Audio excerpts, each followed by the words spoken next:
Okay. So unsolved sum number 2 retirement of partner. काय दिलंय बघा, इथे या पार्टनरचे नाव दिले राम, श्याम आणि घनश्याम. सो आपण कॅपिटल अकाउंट काढून तिथे नाव लिहून ठेवूया, राम,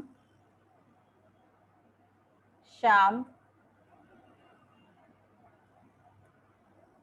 घनश्याम.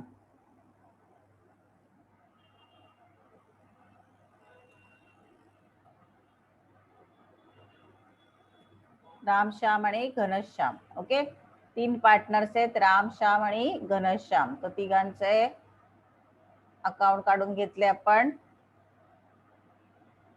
मग अशी मामा, काका, बाबा होते, त्याच्याऐवजी राम, श्याम आणि घनश्याम. ओके, आता आपण प्रॉब्लेम करायला सुरुवात करूया. सगळ्यात आधी आपण काय करतो, कॅपिटल अकाउंट मध्ये त्यांचे बॅलन्सेस लिहून घेतो. त्याप्रमाणेच जायचं, सिक्वेन्स शक्यतो बदलायचा नाही. By balance, brought down. तिन्ही पार्टनर्स त्यांचं कॅपिटल अकाउंटचं बॅलन्स लिहून घ्या. 1,20,000, 90,000 and 60,000. 90,000 and 60,000. ओके, बॅलन्स लिहून घेतले. त्याच्यानंतर काही general reserve, profit loss account आहे का बघा लायबिलिटी साइडला. There is no general reserve. Asset साइडला बघा प्रॉफिट लॉस आहे का, काही नाही. ऍसेट साइडला पण तसं काही दिलेलं नाहीये. मग नुसतं आपण बॅलन्स ब्रॉड डाऊन घेतलं, बरोबर. त्याच्यानंतर आता पुढे आपल्याला एक एक ऍडजस्टमेंट दिले आहेत, त्याच्याप्रमाणे करत जायचं. शांतपणे ऍडजस्टमेंट वाचायचं आणि त्याच्याप्रमाणे करायचं. Building and investment to be appreciated by 5% and 10% respectively. याचा अर्थ बिल्डिंग 5% अप्रिसिएट करायची आणि इन्व्हेस्टमेंट 10%. मग आपण डायरेक्ट बॅलन्स शीट वर जाऊ. आपल्या बिल्डिंग ओरिजिनली किती दिली आहे, 60,000. ओके, आणि अप्रिसिएट कितीने करायची बघा, 5%. Add appreciation 5%. आता 60,000च्या 5% किती येणार, येस 3,000. करेक्ट. 60,000च्या 5% किती येणार, 3,000. मग बाहेर येणार 63,000. आता बिल्डिंगची किंमत वाढली म्हणजे कुठे लिहिणार, ऍडजस्टमेंटच्या क्रेडिटला. प्रॉफिट झाला की नाही. बाय ऍसेट वाढली की क्रेडिटला. बाय बिल्डिंग अकाउंट कितीनी वाढली, 3,000. जेवढ्यानी वाढली तेवढंच लिहायचं इकडे. पुढे इन्व्हेस्टमेंट कितीनी वाढवायची, 10%. मग इन्व्हेस्टमेंट दिली होती 1,50,000. मग इथे नेक्स्ट आपण लिहूया इन्व्हेस्टमेंट. इन्व्हेस्टमेंट 1,50,000. 1,50,000. पुन्हा ऍड अप्रिसिएशन, किती अप्रिसिएट करायचं, 10%. 1,50,000च्या 10% म्हणजे 10 कट करायचा म्हणजे 15,000. ओके, मग 1,50,000 प्लस 15,000 किती येणार, 1,65,000. आता कितीनी वाढलं, 15,000नी. मग कुठल्या बाजूला येणार, क्रेडिटला. 15,000 बाय इन्व्हेस्टमेंट. इथे काय येणार, by investment. By investment account लिहिलं तर जास्त चांगलं. Okay, what next, provision for doubtful debts to be created 5% on debtors. आता डेटर्स वरती 5% आरडीडी क्रिएट करायचे. किती आहे डेटर्स आपल्याकडे, 90,000. ओके, सो या इथे लिहिणार आपण डेटर्स 90,000. त्याच्यावरती आरडीडी क्रिएट करायचं म्हणजे लेस आरडीडी. किती पर्सेंट सांगितलं बरं आपल्याला आरडीडी करायला, बघून घ्या एकदा. पर्सेंटेज चुकलं तर सगळा प्रॉब्लेम गेला ना. किती, 5%. So RDD 5%. आता 90,000च्या 5% म्हणजे किती येणार, 4,500. आता मी एवढं पटापटा कसं सांगितलं, कॅल्सीवर नाही. 10% म्हणजे 10 कट म्हणजे याला 9,000. 5% म्हणजे त्याच्या हाफ, 9,000च्या हाफ येणार 4,500. तुम्हाला असं येत नसेल तर 90,000 इंटू 5 डिवायडेड बाय 100 करा म्हणजे तुम्हाला 4,500 आन्सर मिळेल. परत 90,000 इंटू 5 डिवायडेड बाय 100 केलं की तुम्हाला पर्सेंटेज मिळणार 5%. ते येणार 4,500. मग 4,500 मायनस केले तर किती उरणार, 85,500. ओके, आता हे 4500 RDD म्हणजे आपली किंमत कमी झाली, म्हणजे लॉस, ऍसेट कमी झालं म्हणजे डेबिटला. टू RDD किती आहे? 4500. Okay, what next? The provision of ₹3,000 to be made in respect of outstanding salary. 9 आधी प्रोव्हिजन आता करायची. मग या to outstanding provision for outstanding salary. To provision for outstanding salary किती करायची ती प्रोव्हिजन? 3000. आता ही लायबिलिटी आता नवीन क्रिएट झाली, आधी नव्हती पण आता क्रिएट झाली की नाही? पहिल्या प्रॉब्लेम सारखाच प्रॉब्लेम आहे बघा हा. म्हणजे लायबिलिटी साइडला दाखवा. प्रोव्हिजन फॉर आउटस्टँडिंग सॅलरी किती क्रिएट झाली आपल्याकडे? 3000. लायबिलिटी क्रिएट झाली तर लायबिलिटीला दाखवायला पाहिजे ती. Okay, goodwill of the firm is valued at 90,000 and partner decided that goodwill should be return back. हा, आता इथे ही ऍडजस्टमेंट वेगळी आहे बघा. Goodwill of the firm is valued at ₹90,000. त्यांचा प्रॉफिट शेअरिंग रेशो काय बरं? 3:2:1. आता त्यांनी काय सांगितलं? गुडविल त्यांचं काय करायचं बघा, नीट काय लक्ष द्या. आधी गुडविल राईट ऑफ करायचंय त्यांना, बरोबर? मग आता गुडविल राईट ऑफ करायचंय तर आधी बॅलन्स शीट मध्ये कुठे गुडविल दिसतंय का बघा? नाही, पण टोटल गुडविल किती झालं पाहिजे? 90,000. मग आता अशा केसमध्ये बघा कसं करायचं, नीट लक्ष द्या. वेगळी ऍडजस्टमेंट आहे. टोटल गुडविल 90,000 आहे, बरोबर? पण आपल्याला नवीन गुडविल काही क्रिएट करायचं नाही, ते राईट ऑफ झालं पाहिजे पूर्ण. नाहीतर जर आपण नुसतं गुडविल दाखवलं तर बॅलन्स शीटला दाखवायला लागतं गुडविल, बरोबर? मग आता ह्याच्यात पहिल्यांदा 90,000 मधनं रिटायर्ड कोण झालं? घनश्याम. मग घनश्यामचा शेअर काढायचा गुडविलचा. Okay, Ghanshyam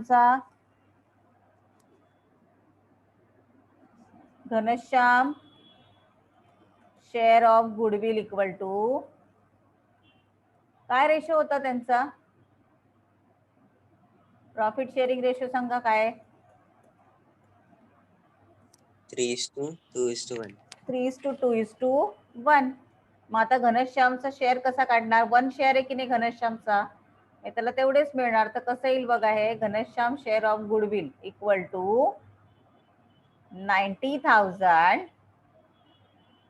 divided by 3 + 2 5 + 1 6 divided by 6 into घनश्यामचा शेअर किती आहे? 1 इंटू 1.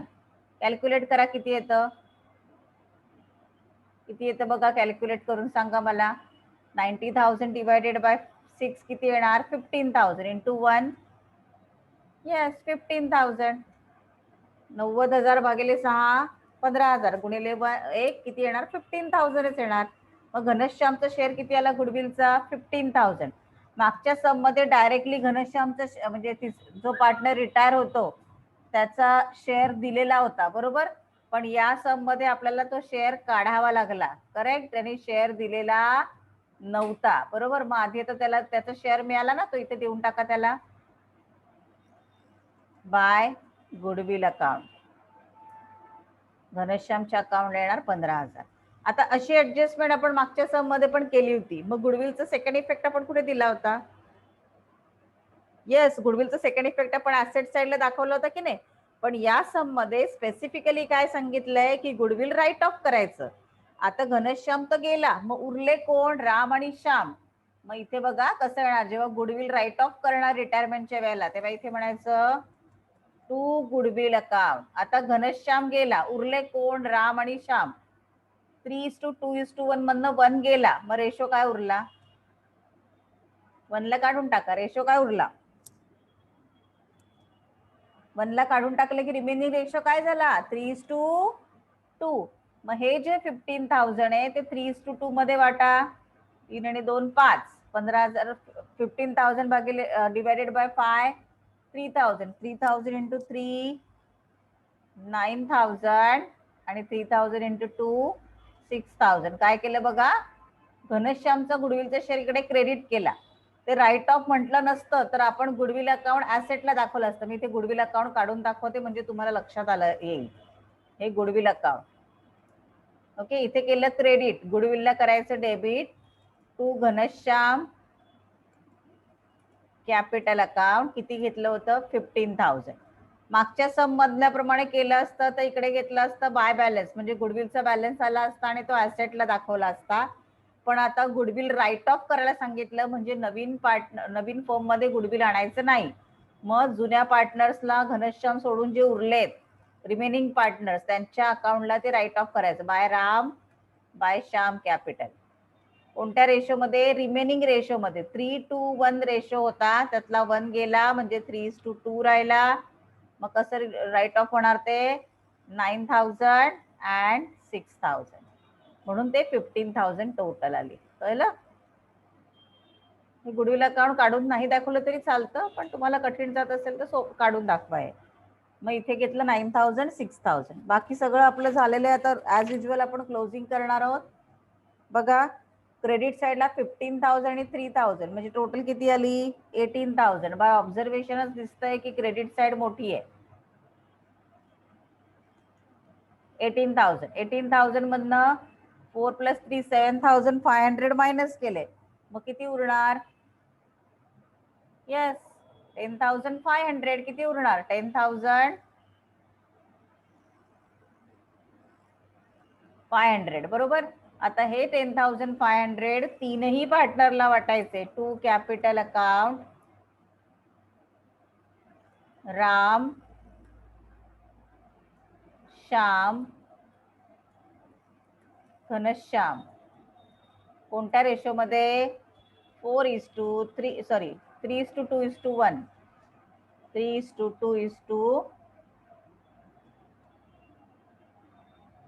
3:2:1 मध्ये वाटायचं.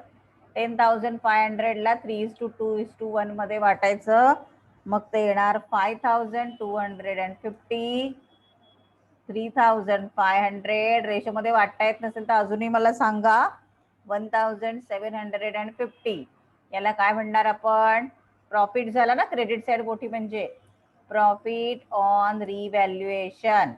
इथे केलं डेबिट, कॅपिटलला करायचं credit by profit and loss adjustment account. किती आलं? एकदा इथे म्हटलंय, परत परत म्हणायची गरज नाही. 5,250, 3,500 आणि 1,750. ओके, हे झालं. आता त्याचं रिटायर्ड कोण झाला? घनश्याम. आणि घनश्यामचं अकाउंट लोन मधनं बॅलन्स करायला सांगितलंय. करेक्ट? तो घनश्याम सोडून बाकी सगळ्यांचे अकाउंट आपण बंद करू शकतो. 1,20,000 + 5,250 1,25,000 250 250. ओके, 1,25,000 250 मधनं 9,000 मायनस करायचे की आपल्याला मिळणार 1,16,250. हा येणार बॅलन्स, कारण हा रिटायर झालेला नाही, म्हणून ह्याचं जो येणार त्याला म्हणायचं by balance carried down. Shyam retire झालाय का? नाही. मग श्यामचं टोटल किती येणार? 93,500. इकडे पण लिहा 93,500 मधनं 6,000 जर मायनस केले तर येणार 87,500. हा पण बॅलन्स आला. पण घनश्याम रिटायर्ड झालाय. मग घनश्यामची टोटल पुन्हा क्रेडिटची मोठी आहे 76,750 आणि डेबिटला काहीच नाहीये बघा. मग डेबिटला तेवढी पूर्ण अमाऊंट लिहायची 76,750. आणि ते कशातून ऍडजस्ट करायला सांगितलंय? कॅश मधनं असेल तर कॅश म्हणा, जर लोन मधनं असेल तर लोन म्हणा. इथे तुम्हाला लोन मध्ये ऍडजस्ट करायला सांगितलं, म्हणून इथे येणार टू लोन अकाउंट. ओके, आता याचे इफेक्ट द्यायचे आपल्याला. कॅपिटल मध्ये आता दोनच राहिले कॅपिटल. कोणाचं कॅपिटल राहिलं? राम श्याम. रामचं कॅपिटल किती राहिलं होतं आपलं? बॅलन्स मधनं घ्या 1,16,250. श्यामचं कॅपिटल 87,500. टोटल येणार दोघांची टोटल करून घ्या. 2,03,750 करेक्ट. आता बघा लोन पण आहे ना, कोणाचं लोन आहे ते लगेच लिहून घ्यायचं. घनश्याम लोन अकाउंट किती आहे? 76,750. हे बेसिक लिहून झालं. आता जुनी बॅलन्स शीट कन्सिडर करायची. बघा सॅलरी आपण ऑलरेडी घेतलं होतं आउटस्टँडिंग आलेलं. जुनी बॅलन्स शीट कन्सिडर करायची आणि त्यातनं जे राहिलेले आयटम्स सगळे उचलायचे.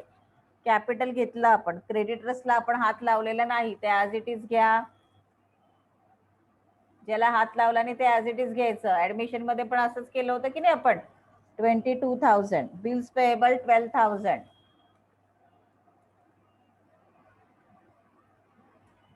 त्याच्यानंतर लोन 50,000.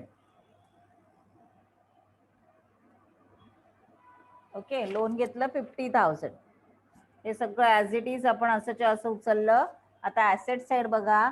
जुन्या बॅलन्स शीट प्रमाणे आपण बिल्डिंग किती दिली होती? हा बरोबर, बिल्डिंग घेतली ना आपण. किती होती बघा बिल्डिंग? 63 घेतली, बरोबर. त्याच्यानंतर डेटर्स घेतले आपण, इन्व्हेस्टमेंट घेतली, बँक अकाउंट. अजून काय बघा जुन्या बॅलन्स शीट मध्ये कॅश और बँक अकाउंट दिलेलं आहे ना. येस, बँक अकाउंट दिलंय. आपण बँक थ्रू कोणतीही ऍडजस्टमेंट केलेली नाही, म्हणजे बँक ॲज इट इज येणार 54,000. आता तुम्ही टोटल करायची आणि मला सांगायचं की बॅलन्स शीट टॅली होते का नाही होत. सगळं मी करून नाही देणार तुम्हाला. So total of liability side is 3,67,500. So balance sheet tally हुआ ना. This is our retirement problem number 2. अभी कल के लेक्चर के लिए आपको क्वेश्चन नंबर 3 ड्रॉ करके रखना है. ओके